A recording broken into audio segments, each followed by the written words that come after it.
The book of Luke, chapter 19. Jesus entered Jericho and made his way through the town. There was a man there named Zacchaeus. He was one of the most influential Jews in the Roman tax collecting business, and he had become very rich. He tried to get a look at Jesus, but he was too short to see over the crowds. So he ran ahead and climbed a sycamore tree beside the road so he could watch from there. When Jesus came by, he looked up at Zacchaeus and called him by name. Zacchaeus, he said, "Quick, come down, for I must be a guest in your home today." Zacchaeus quickly climbed down and took Jesus to his house in great excitement and joy, but the crowds were displeased. "He has gone to be the guest of a notorious sinner," they grumbled. Meanwhile, Zacchaeus stood there and said to the Lord, "I will give half my wealth to the poor, Lord. And if I have overcharged people on their taxes, I will give them back 4 times as much." Jesus responded, "Salvation has come to the home today, for this man has shown himself to be a son of Abraham, and I, the Son of Man, have come to seek and save those like him who are lost." The crowd was listening to everything Jesus said, and because he was near Jerusalem, he told a story to correct the impression that the kingdom of God would begin right away. He said, "A nobleman was called away to a distant empire to be crowned king and then return. But before he left, he called together 10 servants and gave them 10 pounds of silver to invest for him while he was gone. But his people hated him and sent a delegation after him to say they did not want him to be king. When he returned, the king called in the servants to whom he had given the money. He wanted to find out what they had done with the money and what their profits were. The first servant reported a tremendous gain, 10 times as much as the original amount. "Well done," the king exclaimed. "You are a trustworthy servant. You have been faithful with the little I entrusted to you.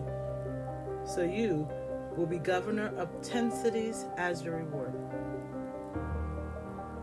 The next servant also reported a good gain, 5 times the original amount. "Well done," the king said. "You can be governor over 5 cities." But the third servant brought back only the original amount of money and said, "I hid it and kept it safe. I was afraid because you are a hard man to deal with, taking what isn't yours and harvesting crops you didn't plant." "You wicked servant," the king roared. "Hard, am I? If you knew so much about me and how tough I am, why didn't you deposit the money in the bank so I could at least get some interest on it?" Then, turning to the others standing nearby, the king ordered, "Take the money from this servant and give it to the one who earned the most."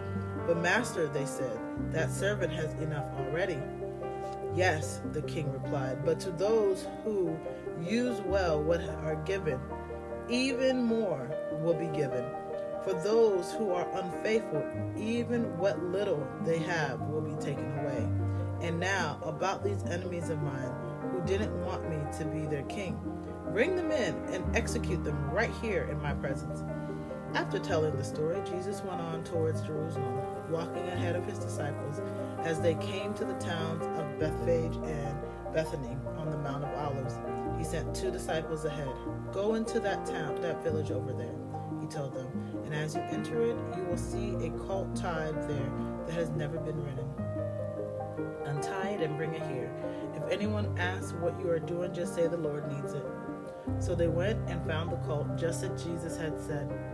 And sure enough, as they were untying it, the owners asked them, "Why are you untying our colt?" And the disciples simply replied, "The Lord needs it." And the crowd spread out their coats on the road ahead of Jesus.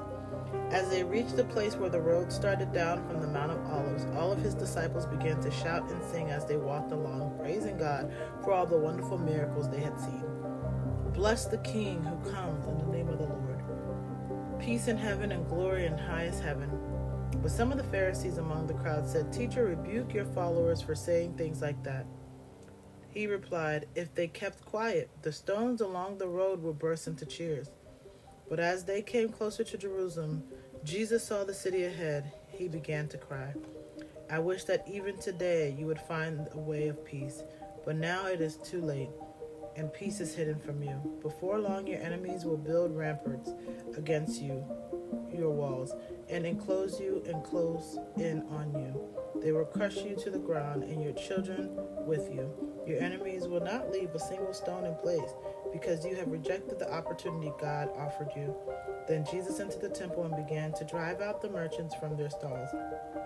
He told them, "The scriptures declare, 'My temple will be a place of prayer,' but you have turned it into a den of thieves." After that, he taught daily in the temple. But the leading priests and the teachers of religious law and the other leaders of the people began planning how to kill him. But they could think of nothing, because all the people hung on every word he said. Book of Luke, chapter 20. One day, as Jesus was teaching and preaching the good news in the temple, the leading priests and teachers of religious law and other leaders came up to him. They demanded, "By whose authority did you drive out the merchants from the temple? Who gave you such authority?" "Let me ask you a question first," he replied. "Did John's baptism come from heaven, or was it merely human?" They talked it over among themselves. "If we say it was from heaven, he will ask why we didn't believe him. But if we say it was merely human, the people will stone us, because they are convinced he was a prophet." Finally, they replied, "We don't know." And Jesus responded, "Then I won't answer your question either." Now Jesus turned to the people again and told them this story. A man planted a vineyard, leased it out to tenant farmers, and moved to another country to live for several years. At grape picking time, he sent out one of his servants to collect his share of the crop. But the farmers attacked the servant, beat him up, and sent him back empty-handed.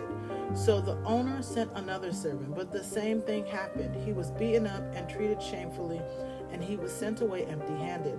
A third man was sent, and same thing happened. He too was wounded and chased away. "What will I do?" the owner asked himself. I know. I'll send my cherished son. Surely they will respect him."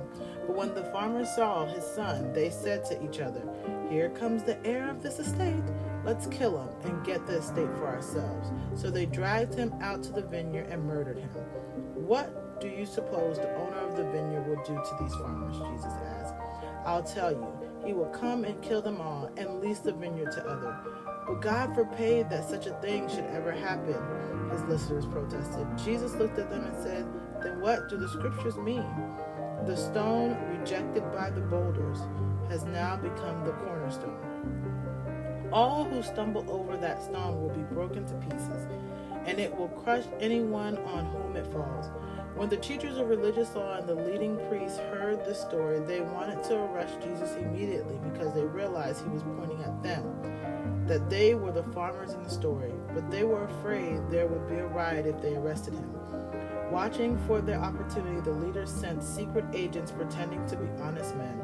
They tried to get Jesus to say something that could be reported to the Roman government so he would be arrested.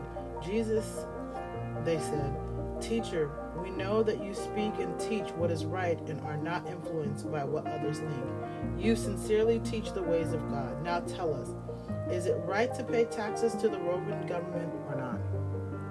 He saw through their trickery and said, "Show me a Roman coin." "Whose picture and title are stamped on it?" "Caesar," they replied. "Well then," he said, "give to Caesar what belongs to him. But everything that belongs to God must be given to God." So they failed to trap him in the presence of the people. Instead, they were amazed by his answer, and they were silent. Then some Sadducees stepped forward, a group of Jews who say there is no resurrection after death.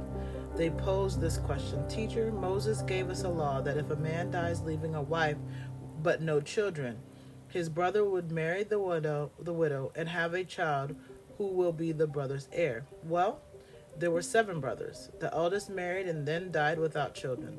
His brother married the widow, but he also died. Still no children.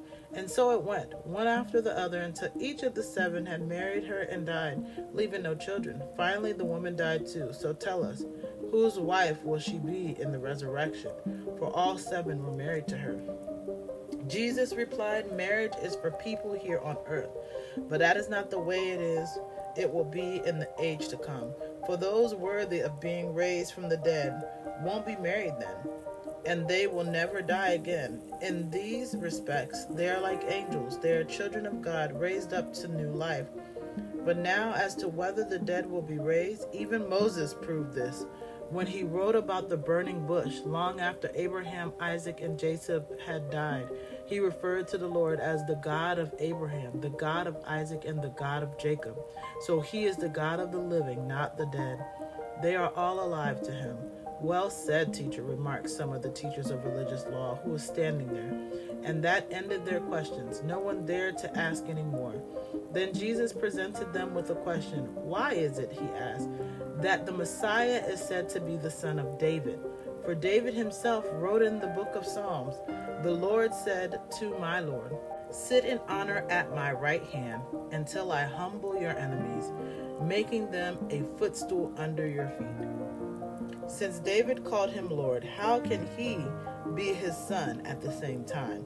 Then, with the crowds listening, he turned to his disciples and said, "Beware of these teachers of religious law, for they love to parade in flowing robes and to have everyone bow to them as they walk in the marketplaces. And how they love the seats of honor in the synagogues and at banquets. But they shamelessly cheat widows out of their property. And then, to cover up the kind of people they really are, they make long prayers in public. Because of this, their punishment will be the greater."